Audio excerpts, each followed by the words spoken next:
Okay, so when we're looking at cognitive development in middle adulthood, one of the things that they often compare is the level of crystallized versus fluid intelligence. So when you look at the definitions, you see that crystallized is something that has accumulated throughout the years. It's information, verbal skills that they use on a regular basis, and there's that continual increase in middle adulthood. However, when you look at fluid intelligence, the ability to reason abstractly, that's where they start to see a little bit of a decline there. Lots of different studies have been done regarding intellectual abilities during adulthood. One of the most famous one looked specifically at verbal comprehension, memory, spatial orientation, inductive reasoning, perceptual speed. And they would classify people as someone who is declining, someone who is gaining, or someone who is stable based on what their number ability, recall, and fluency of words were. One of the big things that you see a change in when it comes to information processing and memory is the speed. So they look specifically at reaction time tasks as well as what might be the cause for that, whether it be the level of analysis required, the cognitive drop-off, or neuroanatomical or chemical. So as you can see by the little graph there, they have little all different colors that are associated with the results. So starting at these different ages, you see the drop-offs at different time frames. Another big thing when you look at memory and you look at information processing has to do with different strategies that people are using. So when they look at memory of like verbal memory declining, often they find that working memory and ineffective memory strategies like linking and chunking and things like that, that they're not using good strategies or using any strategies at all. If they use those, then they actually find that there's a consistency or no decline in middle adulthood. Other things that they look when they are looking at categorizing cognitive development are levels of expertise and wisdom.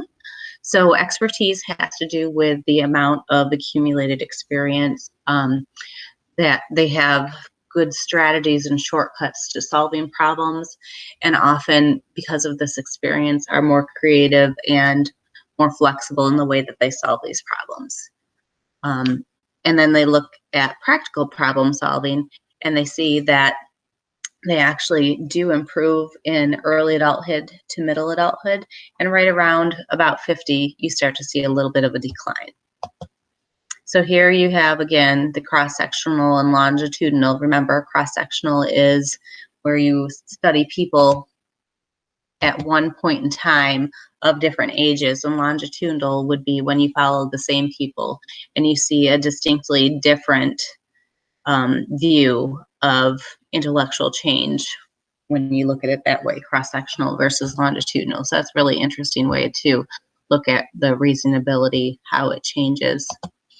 There is a big shift in work when it comes to midlife. It's often one of the number one priorities. As you can see, the large majority of the population are employed. And when they look at work, it's usually work that tends to be, they pay their dues and they tend to be pretty happy with their work. However, there's a lot of challenges and changes. So when you look at the economy, that work is being globalized, or there's huge developments in information technology, downsizing, some people taking early retirement. There's a lot of different things that go in there. Another thing that is important to look at in middle adulthood is leisure as well as taking vacations. Both of these are linked to having better cognitive functioning and a longer life. They basically buffer stress. So these are definitely things that they look at as important, and they find that people who are like type A, overworked, that sort of thing, have higher rates of mortality or chronic heart diseases. Another thing that I've seen just, I guess, in casual observance is the differences in how much religiousness or religion seems to come as part of middle adulthood. I've seen increases, and it's funny because it reflected in the text. I've seen in-laws and parents become more religious than they ever have. They never really had a formalized religion or sense of spirituality, and now it becomes something that seems to be much more common, and it is very much following this right here true in women more so than men.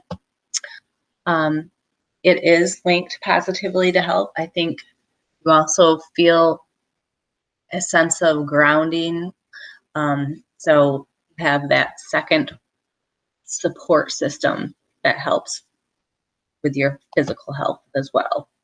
And I think this is largely linked to Erickson's theory, the generativity versus stagnation. It's important at this time in life for people to find meaning. That could be found in spirituality, it could be found in freedom, or it could be found in their different responsibilities, different needs.